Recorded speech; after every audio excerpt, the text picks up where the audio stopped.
નમસ્કાર. દૂરદર્શન કેન્દ્ર રાજકોટના કૃષિ દર્શન કાર્યક્રમ નિહાળતા સર્વે દર્શક મિત્રોનું સ્વાગત છે.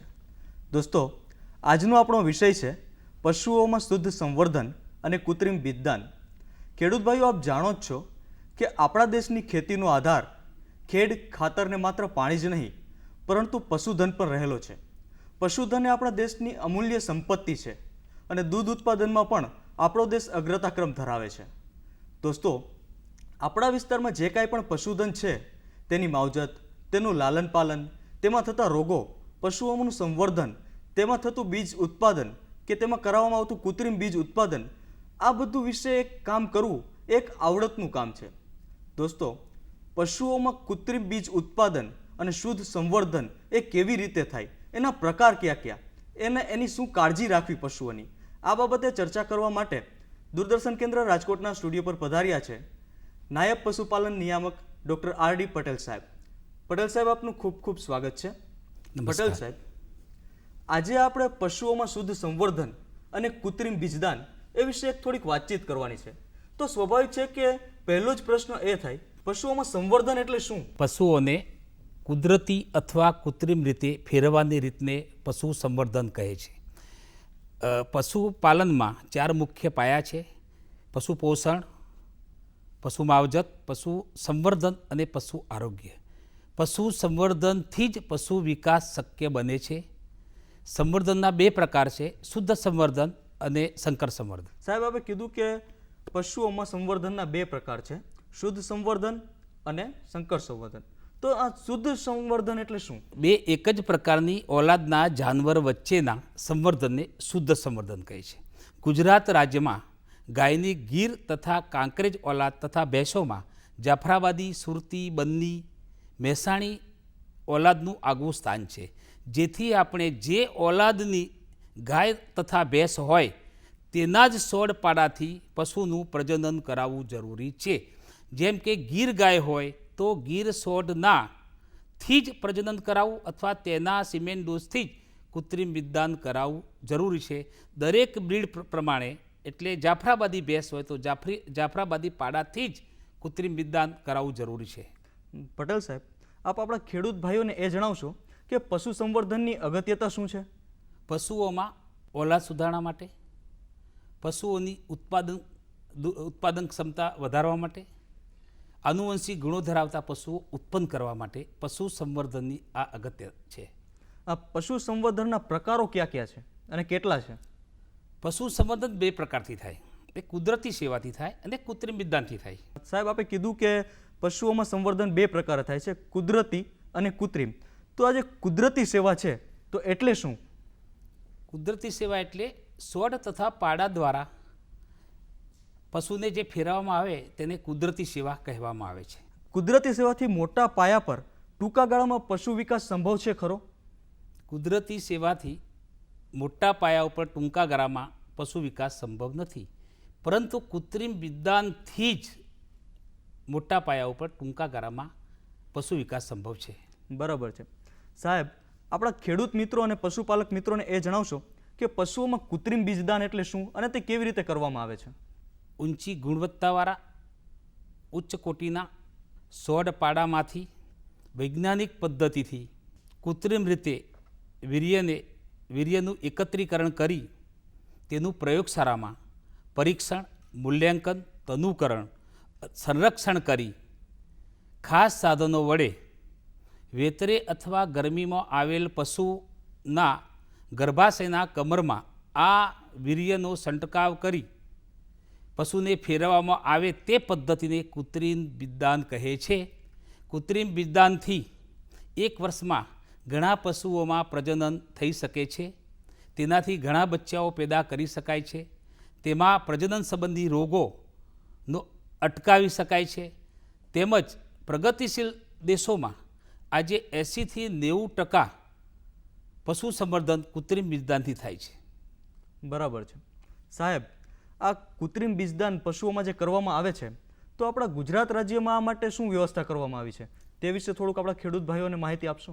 કૃત્રિમ બીજદાન માટે ગુજરાત રાજ્યમાં સરકાર દ્વારા ઘનિષ્ઠ પશુ સુધારણા યોજનાના ઉપકેન્દ્રો, પ્રાથમિક પશુ સારવાર કેન્દ્રો, આરપી તથા ઘેટા વિસ્તરણના કેન્દ્રો ઉપરના પશુધન નિરીક્ષકો મારફતે, GLDB દ્વારા ગોપાલ મિત્રો મારફતે, સહકારી દૂધ ડેરીઓના EI કર્મચારીઓ મારફતે તેમજ પશુ દવાખાના ખાતેના પશુ ચિકિત્સા અધિકારીશ્રીઓ મારફતે કૃત્રિમ બીજદાનની સગવડ ગુજરાતમાં કરવામાં આવેલી છે. સાહેબ, જે આ કૃત્રિમ બીજદાન માટે પશુઓનો જે સિમેન્ટ ડોઝ આપવામાં આવે છે તે ગુજરાતમાં ક્યાં બનાવવામાં આવે છે? પશુમાં કૃત્રિમ બીજદાન માટેના સિમેન્ટ ડોઝ સરકાર દ્વારા ફ્રોઝન સિમન સ્ટેશન પાટણ ખાતે બનાવવામાં આવે છે. ત્યાં એક અદ્યતન પ્રયોગશાળા છે. ત્યાં આધુનિક વૈજ્ઞાનિક પદ્ધતિથી ઉચ્ચ કોટીના સોટપાડામાંથી વીર્ય મેળવી સિમેન્ટ ડોઝ બનાવવામાં આવે છે. તે જ રીતે સહકારી સંઘો દ્વારા પોતાના બુલ સ્ટેશનમાં ઉચ્ચ કોટીના બુલો રાખી ત્યાં પણ સિમેન્ટ ડોઝ બનાવવામાં આવે છે. તેમજ NDDB દ્વારા બિડજ ખાતે પોતાના બુલ સ્ટેશનમાં સિમેન્ટ ડોઝ બનાવવામાં આવે છે. આ કૃત્રિમ બીજદાનમાં ઓલા સુધારણામાં પશુ સંવર્ધનમાં કૃત્રિમ બીજદાન એ મુખ્ય અગત્યનું અંગ છે. આપણા પશુપાલક મિત્રોને આપ એ જણાવશો કે પશુ જ્યારે ગરમીમાં આવે છે તો એના ચિહ્નો ક્યાં ક્યાં છે, કે એના લક્ષણો ક્યાં છે? ખરો મુખ્ય પ્રશ્ન તમે પૂછ્યો કે પશુ ગરમીમાં આવે તો એના ચિહ્નો કયા. તો પશુપાલકે આ વિશે બહુ જાગૃત થવું જોઈએ. પહેલું ચિહ્ન છે તેલ જેવી ચિકાસવાળી સ્વચ્છ લારી કરે જે પારદર્શક હોય. પશુ ભાંભરે, બરાડે અથવા દોડાદોડી કરે. પશુ વારંવાર થોડો પેશાબ કરે. પશુ બીજા પશુ ઉપર, ગરમીમાં આવેલી માદા પશુ બીજા પશુ ઉપર કૂદે અથવા બીજા પશુને પોતાના ઉપર કૂદવા દે. દૂધમાં ઘટાડો થાય, ડબકાય. પશુમાં દૂધ ઓછું કાઢે, ડબકાય, પ્રમાણમાં ઘટી જાય, ફેટ ઓછા આવે એના. પશુ આહાર ઓછો લે અને પશુ બેચેની અને ઉશ્કેરાટ ભર્યું જણાય તો આપણને ખ્યાલ આવે કે આ પશુ ગરમીમાં આવેલું છે. ગરમીમાં આવેલું નક્કી થાય તો પછી એનું કૃત્રિમ બીજદાન કરાવવું જરૂરી છે. બરાબર છે. પટેલ સાહેબ, આપે પશુને ગરમીમાં આવવાના લક્ષણો તો જણાવ્યા, પણ હવે એ કહો કે પશુ ગરમીમાં આવ્યા પછી કેટલા દિવસ ગરમીમાં રહે છે? પશુ ગરમીમાં આવે એટલે 18થી 24 કલાક જ ગરમીમાં રહે છે. એટલે પશુપાલકે આ બહુ ધ્યાન રાખવાની જરૂર છે. પશુ સંવર્ધનમાં સમય એક નક્કી જ હોય, એ સમય પ્રમાણે જ કૃત્રિમ બીજદાન કરાવવું જોઈએ. એટલે પશુ 18થી 24 કલાક જ ગરમીમાં રહે છે. બરાબર છે સાહેબ. સાહેબ, પશુ ગરમીમાં આવ્યા પછી કેટલા કલાકની અંદર પશુમાં કૃત્રિમ બીજદાન કરાવવું જોઈએ એ આપણા ખેડૂત ભાઈઓ તથા પશુપાલક મિત્રોને જણાવશો? આ ખૂબ અગત્યનો આપે પ્રશ્ન પૂછ્યો મને કે પશુ ગરમીમાં આવે, પશુ ઋતુકાળમાં વેતરે અથવા ગરમીમાં આવે તે પછી 12થી 18 કલાકમાં કૃત્રિમ બીજદાન કરાવવું જોઈએ. જો પશુ, મોટાભાગના પશુઓ સોજના સમયે ગરમીમાં આવે, તેથી તે પશુને સવારના કૃત્રિમ બીજદાન કરાવવું જોઈએ. થોડા ઘણા પશુઓ સવારના ગરમીમાં આવે તો તે પશુઓને સોજના સમયે કૃત્રિમ બીજદાન કરાવવું જોઈએ. અને આ સમય સાચવવામાં આવે તો પશુઓને ગાભણ થવાની શક્યતા વધુ રહે છે. ઘણું વહેલું કૃત્રિમ બીજદાન અથવા ઘણું મોડું કૃત્રિમ બીજદાનથી પશુઓને ગાભણ થવાની શક્યતા ઓછી રહે છે. મોડું ગર્ભદાન એટલે સમય અને સાધનનો વ્યય થાય છે. સામાન્ય રીતે ગાય અને ભેંસ કેટલા દિવસે ગરમીમાં આવે છે? સામાન્ય રીતે ગાય અને ભેંસ જો તંદુરસ્ત પશુ હોય તો 20થી 21 દિવસે ગરમીમાં આવી જાય. પણ જો તંદુરસ્ત ના હોય, બીમાર રહેતું હોય, ન્યુટ્રિશન એનું શરીર બરાબર ના હોય તો અનઇવન એટલે 21 દિવસે ના પણ આવે, વધુ દિવસે આવે, ઓછા દિવસે આવે. એટલે એના શરીરમાં કંઈ પણ બીમારી હોય તો 20-21 દિવસે ગરમીમાં આવે નહીં, પણ ગમે તે સમયે આવે. પણ તંદુરસ્ત પશુ 20થી 21 દિવસે જ ગરમીમાં આવી જાય. સાહેબ, પશુઓને વિયાણ બાદ કેટલા દિવસે કૃત્રિમ બીજદાન કરાવવું જોઈએ? વિયાણ પછીનો જે ગર્ભાશયમાં આરામ મળી રહે તો 60 દિવસ પછી કૃત્રિમ બીજદાન, 60 દિવસ પછી ગરમીમાં આવે ત્યારે કૃત્રિમ બીજદાન કરાવવું જોઈએ. એ સમયે જો કૃત્રિમ બીજદાન સમયસર કરવામાં આવે તો આર્થિક નુકસાન જતું નથી. મોડું ગર્ભદાન સરવારે આર્થિક નુકસાન થાય છે. આપે પહેલાં જણાવ્યું કે પશુઓમાં બે રીતે બીજદાન કરવામાં આવે છે, કુદરતી અને કૃત્રિમ. તો કુદરતી બીજદાન થાય જ છે, તો આ કૃત્રિમ બીજદાન કરાવવાના ફાયદા શું? કુદરતી સેવાથી આપણે મર્યાદામાં પશુ સંવર્ધન કરી શકીએ છીએ, પણ કૃત્રિમ બીજદાન જે આજના સમયને અનુરૂપ તેનાથી શુદ્ધ ઓલાદ અને ઊંચી ગુણવત્તાવાળા પશુઓ મેળવી શકાય. કે આપણે જે પશુ વિકાસ ઝડપથી કરવો છે તો કૃત્રિમ બીજદાન અપનાવવું પડે. એક ઉચ્ચ ગુણવત્તા ધરાવતા સોડ પાડાથી કુદરતી સેવાથી એક જ ગાય ભેંસ ફાલું કરી શકાય, પરંતુ કૃત્રિમ બીજદાનથી તેટલા વીર્યથી 70થી 80 પશુઓ ગાય ભેંસને ફાલું કરી શકાય. તેના કારણે સોડ પાડાની સારા ઓલાદના સોડ પાડાની જરૂરિયાત ઓછી પડે, એટલે તેનો નિભાવ ખર્ચ ઘટાડી શકાય. જાતીય રોગો, મૈથુનજન્ય રોગોને અંકુશમાં લાવી શકાય, કે જે ટ્રાઇકોમોનિયાસિસ, ચેપી ગર્ભપાત, બ્રુસેલોસિસ જેવા રોગો કૃત્રિમ બીજદાનથી રોકી શકાય. કૃત્રિમ બીજદાન પશુ સોડ તથા પાડાના સંતતિનું પરીક્ષણ થઈ શકે, સરળતાથી પરીક્ષણ એનું થઈ શકે. ઊંચી આનુવંશિક ધરાવતા સોડ પાડાનું તંગી નિવારી શકાય. પશુ કૃત્રિમ બીજદાન વખતે આવે ત્યારે તેનું પ્રજનન અવયવોનું તપાસ કરી રોગ નિદાન એમાં થઈ શકે, અને કોઈ પણ બીમારી હોય તો એની સારવાર કરી શકાય. સાહેબ, આપે કીધું કે વીર્યથી 70થી 80 પશુઓમાં ફાલું કરી શકાય છે, તો મને એ જણાવશો કે આ વીર્ય આપણે કેટલા વર્ષ સુધી સાચવી શકાય છે? કૃત્રિમ બીજદાનથી જે વીર્ય 10થી 15 વર્ષ સુધી પ્રવાહી નત્ર વાયુમાં સાચવી શકાય છે, જેથી સોડ પાડા પાસેથી મેળવેલ વીર્યનો 100% આપણે ઉપયોગ કરી શકીએ છીએ. પશુઓમાં કૃત્રિમ બીજદાનના ફાયદા શું છે? કૃત્રિમ બીજદાનમાં આપણે વાત કરી અગાઉ કે ઘણા પશુઓ ફાલું કરી શકાય, એક વર્ષમાં ઘણા બચ્ચા પેદા કરી શકીએ આપણે, તેનાથી ચેપી રોગો અટકાવી શકાય. ઉચ્ચ આનુવંશિક ગુણો ધરાવતા પાડાઓની તંગી, સોડ તથા પાડાની તંગી નિવારી શકાય. જાતીય રોગ પશુમાં હોય, પ્રજનન યોગ્ય રોગ, તો એની તપાસ કરી સારવાર કરી શકાય. કૃત્રિમ બીજદાનમાં હવે પશુ નર તથા માદાની અસમાનતા હોય, કદની અસમાનતા હોય તો પણ પશુ સંવર્ધન કૃત્રિમ બીજદાનથી થઈ શકે. ઊંચી ગુણવત્તાવાળા ઉચ્ચ કોટીના ખોડ ખપણ ધરાવતા અપંગ પશુ હોય તો તેમાં પણ સંવર્ધન શક્ય બની શકે. ચંચર પશુ હોય અને કુદરતી સમાગમ ન કરવા દે તો તેમાં પણ કૃત્રિમ બીજદાનથી પશુ સંવર્ધન શક્ય બની શકે. અને કુદરતી સેવા કરતાં કૃત્રિમ બીજદાનથી કૃત્રિમ બીજદાનનો ખર્ચ ઓછો આવે છે, જેથી સરકાર ઓલાદ સુધારણા યોજના સુવિધાપૂર્વક સફળતાથી અમલમાં મૂકી શકે. સાહેબ, આ ઓલાદ સુધારણા માટે કૃત્રિમ બીજદાનનું મહત્વ શું છે અને તેનાથી શું ફાયદો થાય છે પશુપાલકોને, ખેડૂત મિત્રોને અને પશુઓને? ઓલાદ સુધારણા માટે પશુધન એ આપણા દેશની ગ્રામીણ અર્થવ્યવસ્થા તથા કૃષિનો મુખ્ય આધાર છે. પશુઓ દ્વારા વધુમાં વધુ આર્થિક લાભ મેળવવો એ તેની ઓલાદ જાતિ તથા તેના મૂળ આનુવંશિક ક્ષમતા ઉપર આધાર રાખે છે, જેનાથી પશુ વિકાસ માટે ઓલાદ સુધારણા કાર્યમાં પ્રાથમિકતા આપવામાં આવે છે, જેનાથી પશુઓમાં ઉત્પાદન ક્ષમતામાં વૃદ્ધિ થાય છે અને તેનાથી ઘણો ફાયદો મેળવી શકાય છે, જેથી કૃત્રિમ બીજદાનથી જ આ શક્ય બની શકે છે. સાહેબ, આપે હમણાં જણાવ્યું લોકોને કે પશુ સંપત્તિ આપણા દેશની અમૂલ્ય સંપત્તિ છે, તો સાહેબ આપ એ જણાવો કે ઉત્તમ પશુ પ્રજનન કેવી રીતે શક્ય છે? ઉત્તમ પશુ પ્રજનન ફક્ત કૃત્રિમ બીજદાનથી જ શક્ય છે.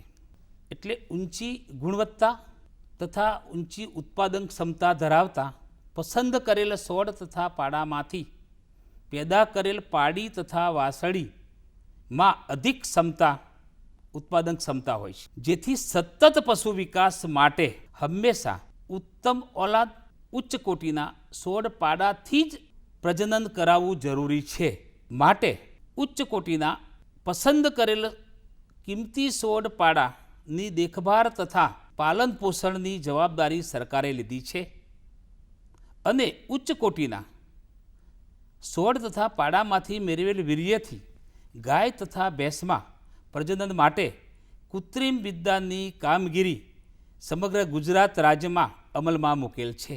એટલે કૃત્રિમ વિદ્યાનથી જ આપણે ઉત્તમ પશુ પ્રજનન કરી શકીએ અને પશુ વિકાસ ઝડપી કરી અને દૂધ ઉત્પાદનમાં ઘણો વધારો કરી શકીએ. પશુઓમાં કૃત્રિમ વિદ્યાન શા માટે? પશુઓમાં કૃત્રિમ વિદ્યાન એક પશુ વિકાસ ઝડપી કરવા માટે, તેનાથી ઓલાદ સુધારણા માટે, તેનાથી ઉત્પાદન શક્તિ પશુઓની ઉત્પાદન શક્તિ વધારવા માટે કૃત્રિમ વિદ્યાની જરૂરી છે.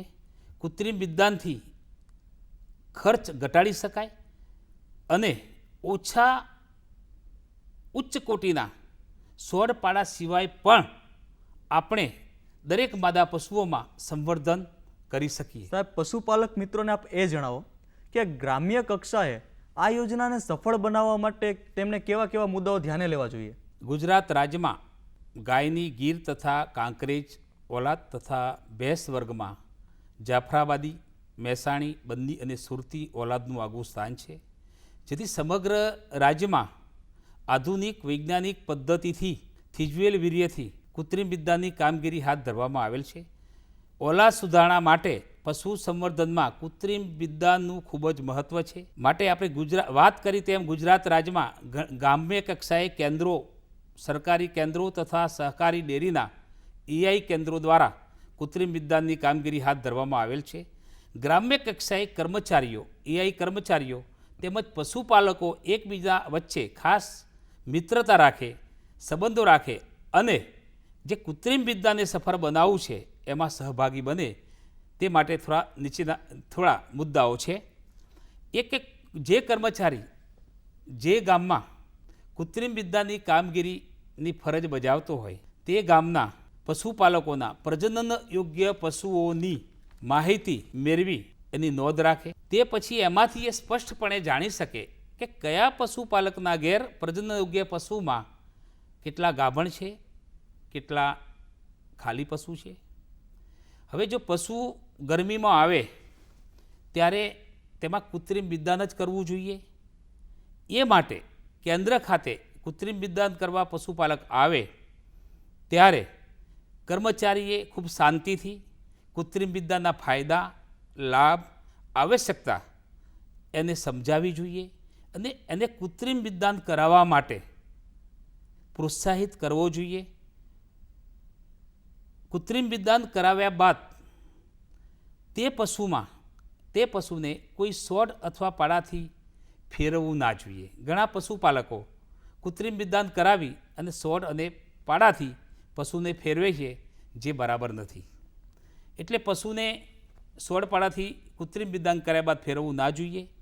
તેને 1-2 દિવસ થોડું અલગ રાખવું જોઈએ કે જેથી ગામમાં છૂટા ફરતા બાંગરા છોડ પાડાના સંપર્કમાં આવે નહીં. કૃત્રિમ વિદ્યાન કરાવ્યા પછી આની નોંધ પશુપાલકે અને કર્મચારીએ અવશ્ય રાખવી જોઈએ કે 20થી 21 દિવસે તંદુરસ્ત પશુ સામાન્ય રીતે 20થી 21 દિવસે ગરમીમાં આવે છે. જો ગરમીમાં ફરીથી પાછી આવે તો પશુપાલકે તેને કૃત્રિમ વિદ્યાન કરાવવા માટે કેન્દ્ર ખાતે લઈ જવું જોઈએ.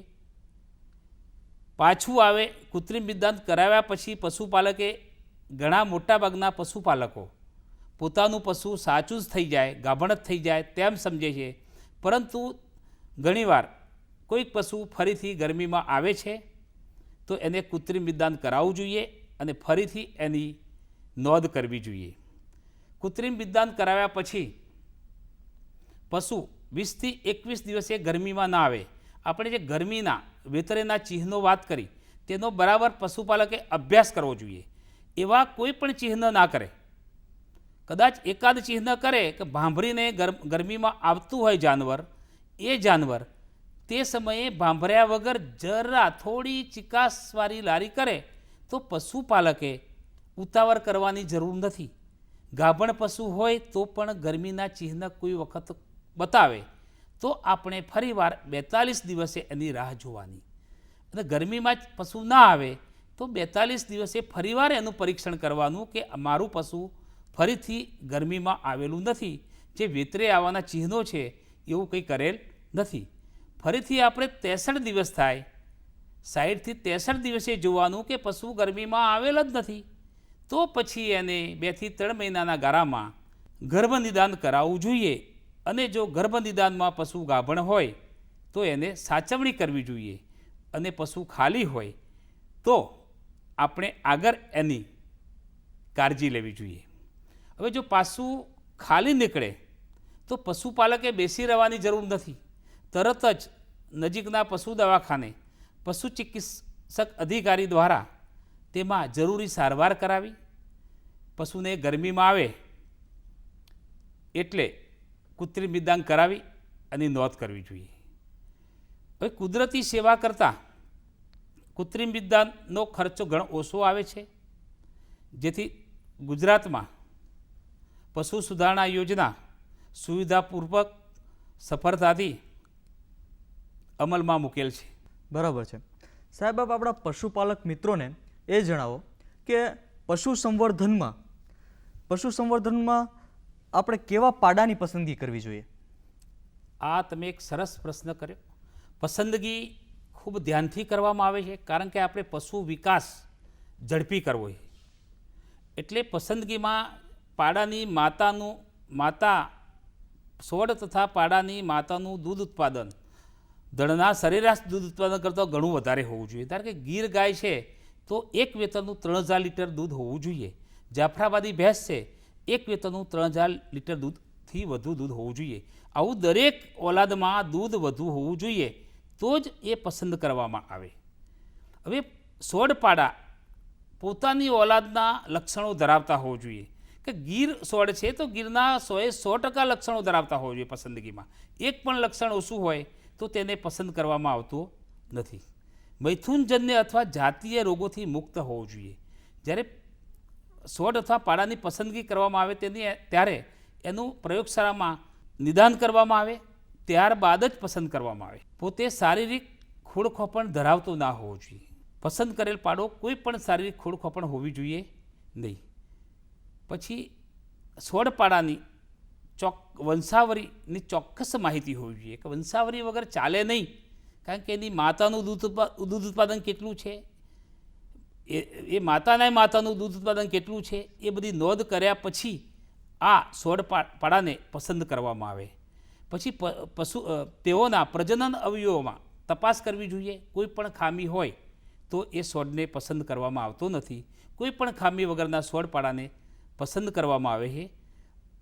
ત્યારબાદ જ તેને ઉચ્ચ કોટીના આનુવંશિક ગુણો પોતાની ઓલાદના ધરાવે તો જ કૃત્રિમ બિદાનમાં આ છોડ તથા પાડા પસંદ કરવામાં આવે છે. ગીર ગાયમાં ગીર સાંઢના સિમેન્ટ ડોઝથી અને જાફરાબાદી ભેંસમાં જાફરાબાદી પાડાના સિમેન્ટ ડોઝથી જ કૃત્રિમ બિદાન કરાવવું જોઈએ?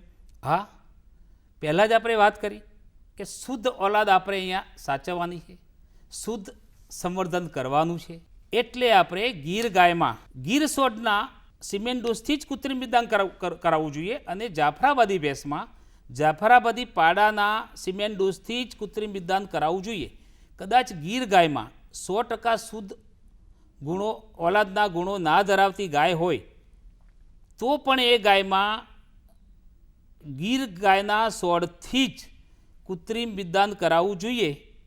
એ ખાસ જરૂરી છે. પશુપાલકોએ એ જાણવું જરૂરી છે કે આપણે ઉત્તમ ઓલાદની આપણી ગાય તથા ભેંસોની જાળવણી માટે, પશુ વિકાસ માટે ઓલાદ સુધારણામાં કૃત્રિમ બિદાન આપણા પશુઓને કરાવવું ખૂબ જરૂરી છે. આભાર સાહેબ. દર્શક મિત્રો, આજે આપણે પશુઓમાં શુદ્ધ સંવર્ધન અને કૃત્રિમ બીજદાન એ વિશે એક પ્રશ્નોત્તરી કરી.